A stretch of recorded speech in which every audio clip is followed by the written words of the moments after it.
सभी सहयोगियों को यथा योग्य प्रणाम, नमस्ते और अभिवादन। मैं सुनीता अपने चैनल एस्ट्रो सुनंदा पर आपका स्वागत करने के लिए आतुर हूँ। कुछ ज्योतिष की बातें उसकी दुनियादारी के साथ, क्योंकि ज्योतिष एक विज्ञान है और कला भी। साथियों, कोई न कोई लड़ाई धरती पर सदा से ही रही, कभी बाहरी कभी भीतरी। आकाश में नक्षत्र 27 और ग्रह 9 हैं जो हम पर सीधा सीधा प्रभाव डालते हैं हमारे अपने देश काल और परिस्थिति के अनुसार। आज योग दिवस पर इस बाहरी भीतरी लड़ाई को और उसके मनोविज्ञान को ग्रह के अनुसार इस देश काल और परिस्थिति के परिप्रेक्ष्य में समझेंगे। सबसे पहले बात जीवन की उपज से करें। जीवन जल से उपजा माना जाता है, यानी वो उत्पन्न हुआ जिसका जल से सीधा संपर्क या संबंध था। गागर में भरा तो गोल, नदी में चला तो लंबा, समुद्र में रहा तो पसरा हुआ। चंद्रमा या जल का किसी के साथ बैर नहीं, जिसके संग मिला दो उसका रूप धर लेगा। शिव सृष्टि के निर्माण और विध्वंस दोनों में सक्षम है। गंगा का वेग शिव की जटाओं में आकर मंद पड़ा था। जल की इतनी ही लड़ाई थी, वेग अधिक है तो घातक हो सकती है। जीवन के लिए जल चाहिए भी और आवश्यकता से अधिक भी नहीं। जीवन चलती का नाम गाड़ी है, मन भी चलाए मान है, भीतर भी साथ साथ कुछ न कुछ द्वंद्व चलता रहता है। पर ठहरा हुआ मन और रुका हुआ जल अच्छा नहीं माना जाता। यानी चंद्रमा की जंग कोई बहुत बड़ी जंग नहीं है जब तक कि उसमें कोई बड़ा भूचाल नहीं हो। उसे रोकने के लिए बांध बनाए गए। मन की गति को भी अंकुश में रखना या नियंत्रण में रखना हमने सीखा।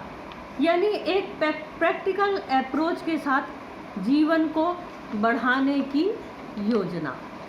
जीवन बढ़ा बना, उसके बाद आवश्यकता पड़ी ज्ञान की।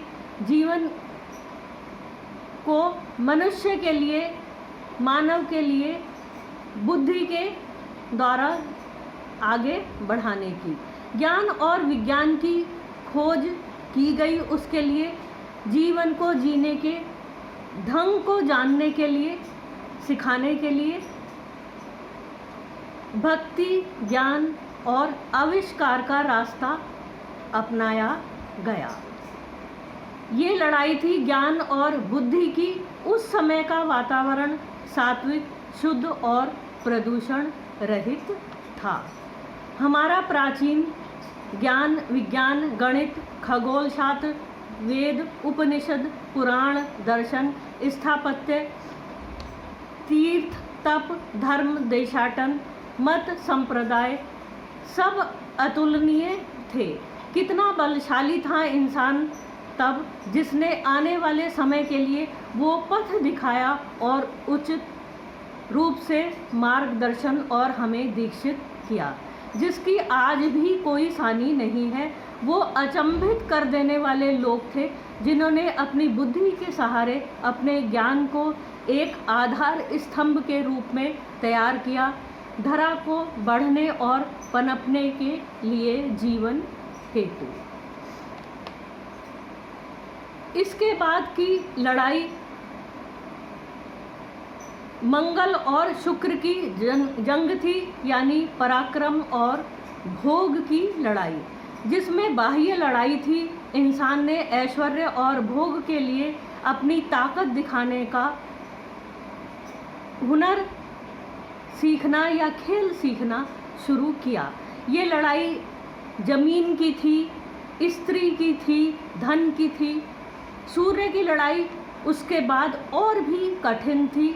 ये थी सत्ता की, प्रभाव की।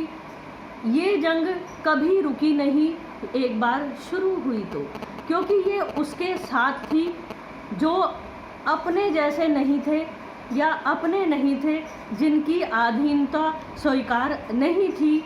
भूमि रक्त रंजित हुई, रोज नक्शे बदलते रहे, मानव पतन की तरफ बढ़ता गया, एक चकाचौंध के पीछे, और अंधा होता गया अपना इतिहास, ज्ञान और बुद्धि।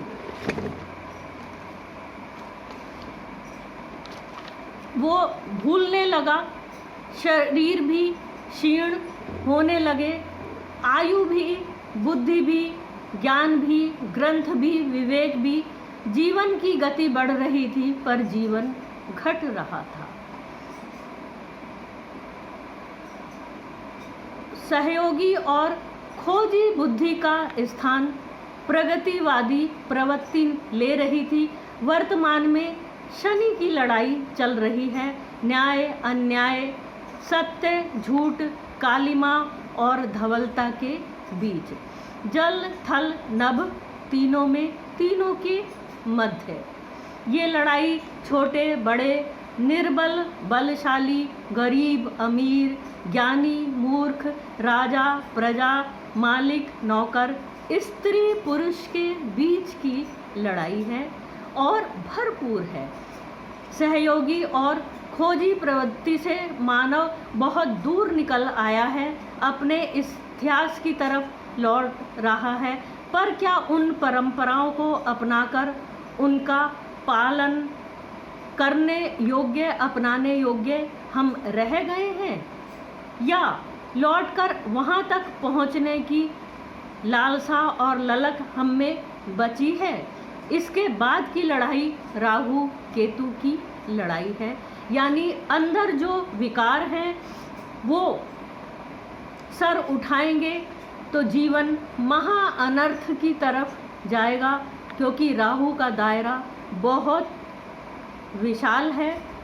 चंद्रमा या जल तत्व पात्र से अलग रखकर नहीं देखा जा सकता, उसी तरह राहु किस ग्रह या स्थान पर जिस रूप में होता है उसे समझने के लिए भी उसके साथ वाले ग्रह या स्थान को सम्यक दृष्टिकोण से समझना आवश्यक होगा।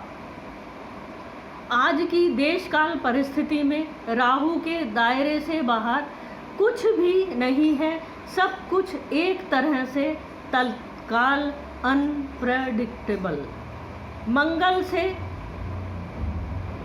मिला जाए तो अचानक, मंगल से मिल जाए तो अचानक विस्फोटक, शनि से मिल जाए तो घुप अंधकार, शुक्र से मिल जाए तो भौतिकतावाद की पराकाष्ठा, बुध के साथ मिल जाए तो अति यानी अति की चालाकी। कुल मिलाकर यदि राहु की लड़ाई बढ़ी तो कुछ नहीं बचेगा और परिणाम भी बिल्कुल अनप्रेडिक्टेबल होगा।